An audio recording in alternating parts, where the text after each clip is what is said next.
The first thing I noticed was the chair.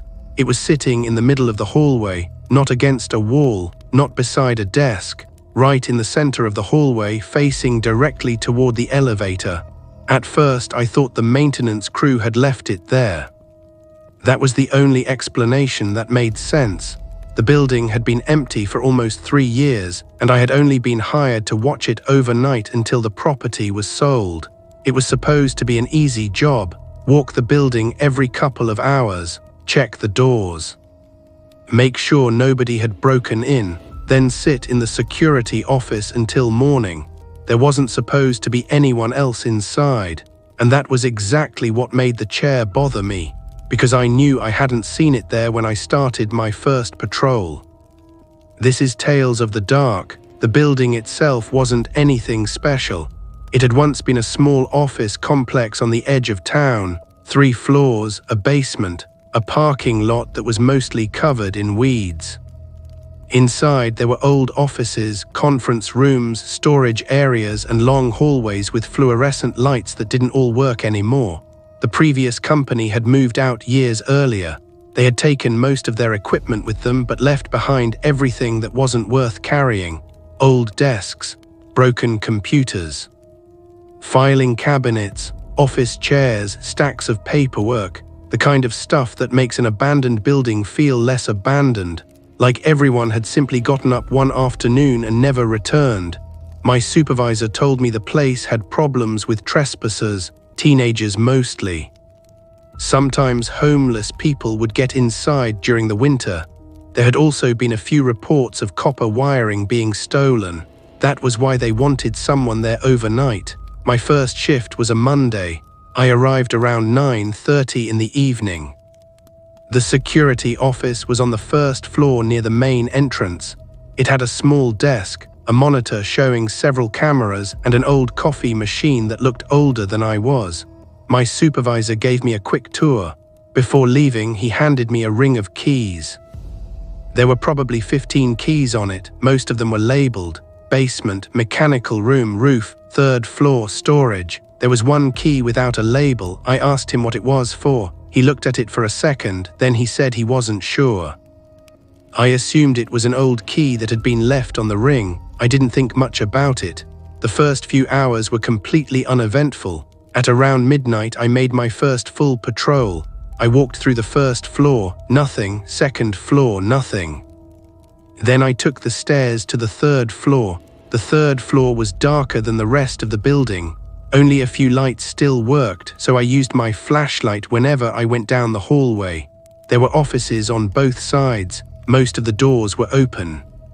Some were locked. Every few feet there was another abandoned desk or filing cabinet.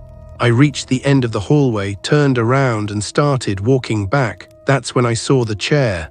It was sitting directly in the middle of the hallway. I stopped.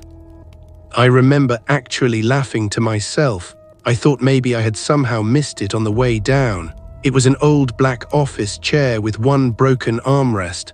I moved it to the side of the hallway. Then I continued my patrol. Nothing else happened.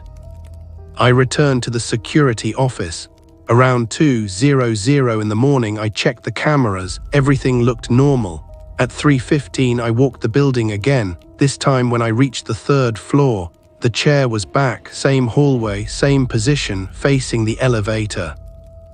I stared at it for a few seconds. I honestly thought someone was messing with me.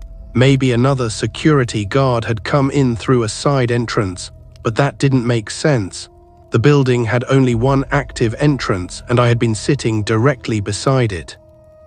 I checked the hallway, empty. I checked the nearby rooms, empty. I even looked underneath the desks. Nothing. I moved the chair again. This time I pushed it into an office and closed the door behind it. Then I went back downstairs.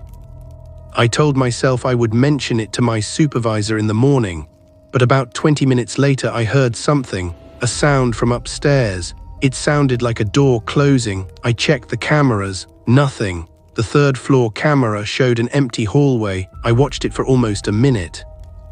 Then I noticed something. The hallway looked darker than it had earlier. I thought maybe one of the lights had gone out.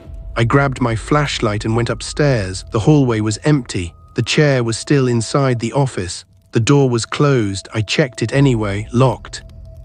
I remember feeling slightly embarrassed by how nervous I was getting. It was an abandoned building.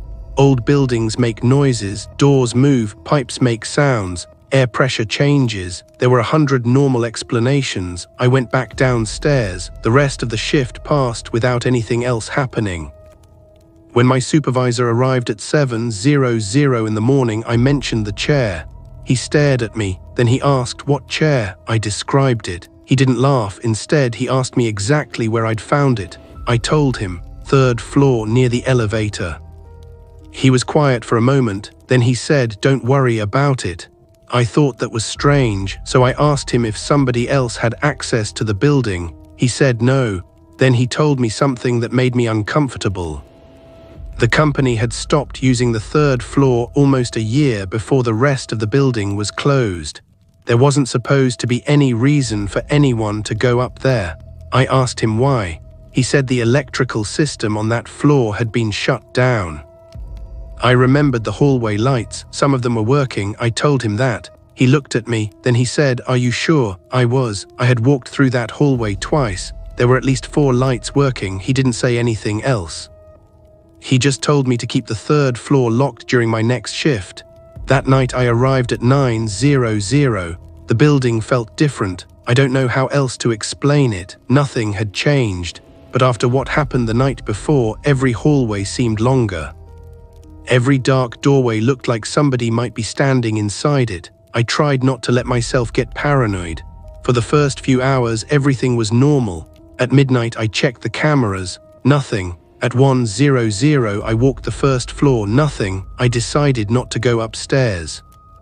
At around 1:30, I was sitting in the security office when I noticed something on one of the monitors. The 3rd floor hallway light was on. I stared at the screen. I thought maybe I was seeing the reflection of another light, but it wasn't. The entire hallway was dark except for one small section near the far end. A light was clearly illuminated. I grabbed the keys. Then I remembered what my supervisor had told me, keep the 3rd floor locked, so instead I watched the monitor. For several minutes nothing happened. Then something moved across the hallway. It was quick, too quick to identify. I rewound the camera. The hallway was empty. I rewound it again, nothing. Then I noticed something else. The camera wasn't showing the entire hallway. There was a blind spot near the far end. A section of the hallway that the camera couldn't see. I zoomed in. There was a door at the edge of the frame. I had never noticed it before. It was partially hidden by the darkness. I checked the building map. There was no room listed there, no office. No storage room, nothing. I grabbed the ring of keys, and that's when I remembered the unlabeled key. I don't know why I took it with me, maybe curiosity. Maybe because I already knew I was going upstairs. I reached the 3rd floor a few minutes later. The hallway was completely dark. I turned on my flashlight. The chair was gone. For some reason, that scared me more than seeing it again. I walked toward the end of the hallway. As I got closer, I could see the door from the camera. It was an old grey door. No number, no sign, no handle plate, just a small metal lock. I tried the regular keys, nothing. Then I looked at the unlabeled key. It was almost the exact shape. I put it into the lock. It turned. The door opened about an inch, and immediately I smelled something. Coffee, fresh coffee, not an old smell, not something left in a cup for weeks. Fresh coffee. I stood there staring at the opening. Then I heard something from inside. A chair scraping across the floor, slowly, deliberately. I almost backed away. Instead, I pushed the door open another few inches.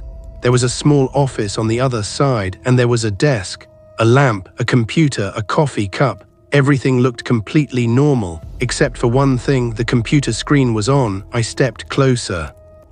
The screen showed a live security feed. I could see the 3rd floor hallway. I could see myself standing in the doorway. I looked toward the camera mounted above the hallway, then back at the monitor. Someone had installed another camera inside this room. And whoever had been sitting at that desk had been watching me. I took one step backward. Then the computer screen changed. A second camera feed appeared. It showed the 1st floor security office. my security office, and I could see my empty chair sitting behind the desk. I stared at the screen, then I heard footsteps in the hallway behind me, one step, then another, slow, coming toward the office. I turned around, the hallway was empty, but the footsteps continued, closer. Then I heard the unmistakable sound of the third-floor elevator opening, and someone stepped out. I couldn't see them yet, but I could hear them walking toward me, and this time, they weren't trying to hide. I stood completely still. The footsteps were getting closer, one step, then another. The sound echoed through the empty hallway. I was still standing inside the small office, staring at the computer screen. The security feed showed the hallway from a different angle, and on that screen I could see someone walking toward the office. A man, tall, wearing a dark jacket and a baseball cap. His face wasn't visible. He stopped directly outside the office. I looked toward the doorway. Nobody was there, but I could hear his footsteps. Then the footsteps stopped. The computer screen flickered. The camera feed changed. Now it was showing the first floor, then the second, then the basement. Someone was switching between cameras. Whoever was controlling the system was doing it from inside this room. I reached for the computer. The screen suddenly went black. At the exact same moment I heard the office door move. I turned. The door was slowly closing. I grabbed it before it shut. Then I stepped into the hallway. There was nobody there. I pointed my flashlight toward the elevator. The elevator doors were open. The hallway was empty, but the elevator display showed that it had just arrived from the basement. I stood there trying to understand what was happening. Then I noticed something on the floor, fresh muddy footprints. They started at the elevator. They continued down the hallway, and they stopped directly in front of the office. I followed them with my flashlight. The footprints were only going one direction. Nobody had walked back. I immediately started thinking about leaving. I didn't care about the job anymore. I turned around and started walking toward the stairs.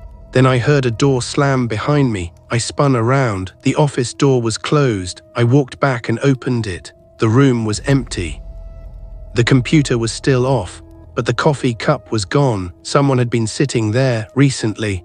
I grabbed my phone and called my supervisor. He answered after a few rings. I told him everything. The room, the computer, the cameras, the footprints. He didn't interrupt me once.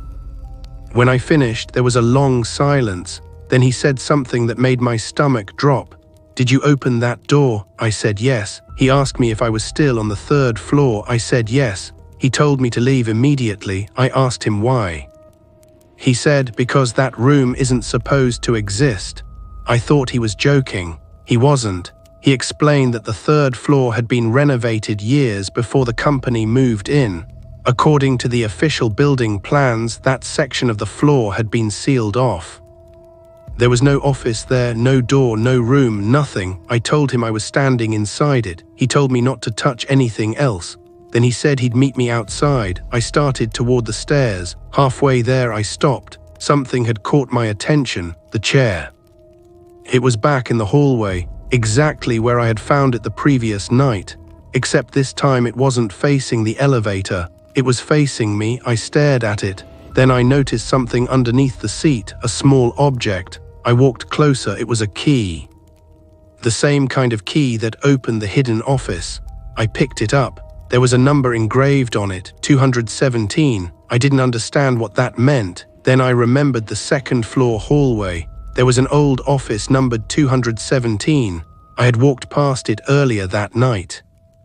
The door had been locked. I decided to leave it alone, but now I couldn't. I went downstairs. The second floor was completely silent. I walked toward room 217. The door was still locked. I put the key inside. It turned immediately. I opened the door. The room was almost completely empty. There was an old desk, a broken filing cabinet, and several shelves along the wall. I searched the room with my flashlight. Nothing. Then I noticed a section of the wall behind the filing cabinet. There were dozens of small holes in the wood. I moved the cabinet. Behind it was another hidden space, a narrow opening. I pulled the wooden panel away. Inside was a small room, not an office, not a storage room, a surveillance room. There were monitors everywhere, old ones, new ones, some were disconnected. Others were still running. I stepped inside. The screens showed different parts of the building: the parking lot, the entrance, the stairwell, the basement, the third floor, and then I saw something that made me freeze. One monitor showed my security office. I could see myself sitting at the desk from earlier that night. Another screen showed the building entrance. Another showed the parking lot. Someone had been watching this building for a very long time. I found boxes stacked underneath the monitors. Inside were photographs, hundreds of them, people entering the building, people leaving, security guards, maintenance workers, employees. Some photographs were more than 10 years old, others were recent. I started looking through them. Then I found photographs of the previous security guards. There was one man standing beside the entrance, another sitting inside the security office, another walking through the third-floor hallway. Someone had been following the people who worked here. Then I found a photograph of myself. I stopped breathing. It had been taken earlier that night. I was standing outside the building looking at my phone. The photograph had been taken from inside the building. I checked the time stamp. It had been taken almost an hour before I arrived. That was impossible. I had been nowhere near the building at that time. I flipped the photograph over. There was handwriting on the back, 3 words: He noticedus. I dropped it. At that moment I heard something upstairs. A heavy door opening, then footsteps. Someone was inside the building. I grabbed my phone and ran. I didn't bother checking the cameras anymore. I ran down the hallway, down the stairs, and toward the main entrance. When I reached the first floor, I saw someone standing at the end of the hallway. The same tall man from the security footage. Dark jacket, baseball cap. He was standing completely still. I couldn't see his face. I stopped. He didn't move. For a few seconds, neither of us said anything. Then he slowly turned and walked through a doorway. I ran toward the entrance. The front door was locked. I pulled the handle. Nothing. I pulled again. Still nothing. I could hear footsteps behind me getting closer. I looked through the glass. My supervisor's car was outside. He had arrived. I started pounding on the door. He saw me. He ran toward the entrance and unlocked it. I practically fell outside. My supervisor grabbed my arm and pulled me away from the building. I pointed toward the entrance. Someone is inside. He looked through the glass. There was nobody there. We went back inside together. We searched the first floor. Nothing. Then the second. Nothing. When we reached the third floor, the hidden office was gone. I don't mean it was empty. I mean there was no door. The wall was completely solid. I stood there staring at it. My supervisor looked at me. I asked him where the office had gone. He didn't answer. Instead, he walked toward the end of the hallway. Then he stopped beside the chair. He stared at it for a long time. Finally, he said, "We're leaving." We didn't search the building again that night. I quit the next morning. A few days later, I reported everything to the police. My supervisor eventually admitted that the property owner had suspected someone was using the building illegally. There had been reports of stolen equipment, missing keys, strange security footage, but nobody had ever been caught. The police searched the building after my report. They found the surveillance room behind the second-floor wall. They found the cameras. They found old photographs. They found evidence that someone had been staying inside the building. There was even a small sleeping area hidden behind another wall, but they couldn't find the person. The strange office on the third floor was different. According to the building plans, there had once been a room in approximately that location. It had been sealed during a renovation more than 20 years earlier. The police found the old doorway behind the wall. But there was no functioning door anymore. No computer, no desk, no coffee cup, nothing. The only thing they found was an old electrical cable running through the wall. Someone had apparently reconnected it recently. The police never determined who did it. The building was eventually sold, then demolished. I thought that would be the end of it. For a while it was, until about 6 months later. I received an envelope in the mail. There was no return address. Inside was a single photograph. It showed the old abandoned building, taken from across the parking lot. On the back was a date, The date was 2 days after the building had been demolished. I stared at it for a long time. I almost threw it away. Then I noticed something in the photograph. One of the windows on the 3rd floor was illuminated. The problem was, there was no 3rd floor anymore. The entire building was already gone. I still have that photograph. I have no idea who sent it, and I don't know whether the person who had been watching that building ever found somewhere else to hide. But there is one thing I still think about: the chair. The police never found out who kept moving it, and nobody could explain why every photograph from the surveillance room showed people being watched, except for one photograph, the photograph of me. Because according to its timestamp, someone had taken it before I ever arrived at the building. That was the end of this story. If you've ever experienced something you still can't explain, or have a strange story of your own, send it to Tales of the Dark. Your story could become the next nightmare featured on this channel. If you are new here, subscribe to Tales of the Dark, where every story gives you a nightmare.